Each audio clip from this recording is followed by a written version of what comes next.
வாங்க இப்போ வெண்டைக்காய் மண்டி வந்து எப்படி செய்யறதுன்னு பார்க்கலாம். இந்த வெண்டைக்காய் மண்டி வந்து செட்டிநாடு சைடில் வந்து ரொம்ப பாப்புலர். இதில் வந்து நம்ம வெண்டைக்காய் மொச்சை சேர்த்து செய்வாங்க, வெண்டைக்காய் கொண்டைக்கடலை, வெண்டைக்காய் மாங்காய் முருங்காய் இந்த மாதிரி காம்பினேஷனில் பண்ணலாம். இன்றைக்கி நம்ம வெண்டைக்காய் மாங்காய் போட்டு எப்படி பண்ணுறதுன்னு பார்ப்போம்.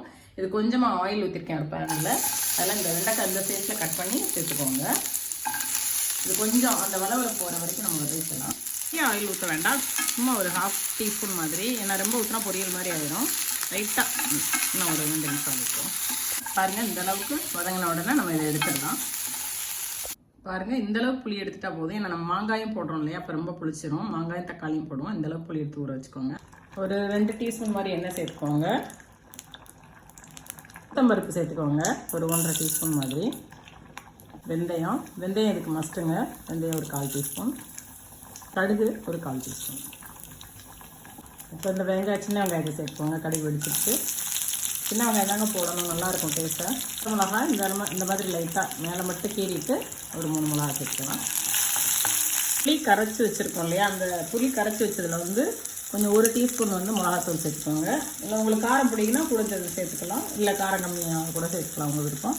இது வந்து மல்லித்தூள், நம்ம குழம்புல போடுறோம்ல அந்த மல்லித்தூள் ஒரு டீஸ்பூன் போட்டுக்கோங்க. இதெல்லாம் சேர்த்து இதில் ஊற்றிடலாம். மஞ்சள் பொடி சேர்த்துக்கோங்க. தண்ணி சேர்த்தேன் நான், ஏன்னா வெண்டைக்காய் வேகணும் இல்லையா, அதுக்கு தண்ணி சேர்த்துக்கோங்க. இப்போ இதுக்கு தேவையான அளவு கல்லுப்பு சேர்த்துக்கோம். பாருங்கள், இப்போ இந்த கிரேவி கொதிக்க ஆரம்பிச்சிருச்சு. இப்போ நம்ம வந்து இந்த வெண்டைக்காய் சேர்த்துக்கலாம். அதுக்கு முன்னாடி வந்து நீங்கள் உப்பு புளி காரம் மட்டும் கொஞ்சம் செக் பண்ணிக்கோங்க. வெண்டைக்காய் சேர்த்துருங்க. ஆக்சுவலாக அந்த புளி வந்து நம்ம அரிசி கலனி இருக்கு இல்லையா, அரிசி கழுவுற தண்ணி தான் ஊற்றி புளி கரைக்கணும். நான் கடை அரிசிங்கிறதுனால அந்த கலனி ஊற்றலை, நான் தண்ணியில் கரைச்சி ஊற்றிட்டேன். உங்களுக்கு வீட்டு அரிசி கொஞ்சம் ஆர்கானிக்காக வாங்கினீங்கன்னா அந்த கலனி தண்ணியை நீங்கள் வந்து சேர்த்துக்கோங்க. இப்போ இந்த மாங்காய் கட் பண்ணி வச்சுருக்கோம், இந்த மாங்காயை சேர்த்துக்கோங்க. பாருங்கள், நம்மளோட வெண்டைக்காய் மண்டி வந்து ரெடி ஆயிடுச்சு. மாங்காயெல்லாம் நல்லா வெந்துருச்சு, ரொம்ப டேஸ்ட்டாக இருக்கும். கண்டிப்பாக எல்லோரும் ட்ரை பண்ணி பாருங்கள், எப்படி இருக்குன்னு கமெண்ட்ஸில் சொல்லுங்கள். தேங்க்ஸ் ஃபார் வாட்சிங்.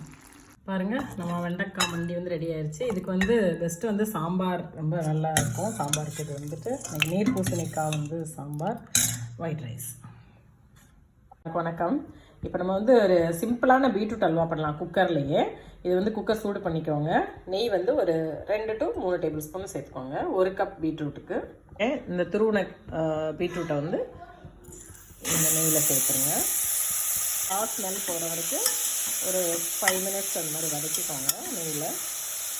பாருங்கள், இப்போ 5 மினிட்ஸ் வதக்கிட்டோம். இதில் வந்து நல்ல திக்கான பால் வந்து 1 கப் சேர்த்துக்குவோம்.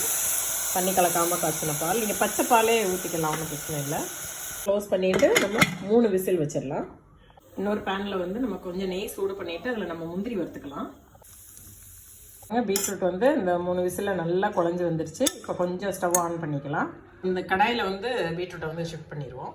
பாருங்க, நல்லா தண்ணி கொஞ்சம் ஓரளவு வற்றிட்டு வருது. இந்த ஸ்டேஜில் நம்ம வந்து இந்த கோவா சேர்த்துக்கலாம். ஸ்வீட் இல்லாத கோவா இது கொஞ்சம் சேர்த்துக்கோங்க, ஒரு 1/2 கப் சேர்த்துக்கோங்க. கோவா சேர்த்துட்டு நல்லா கிளறி விடுங்க, நல்லா மிக்ஸ் ஆகட்டும்.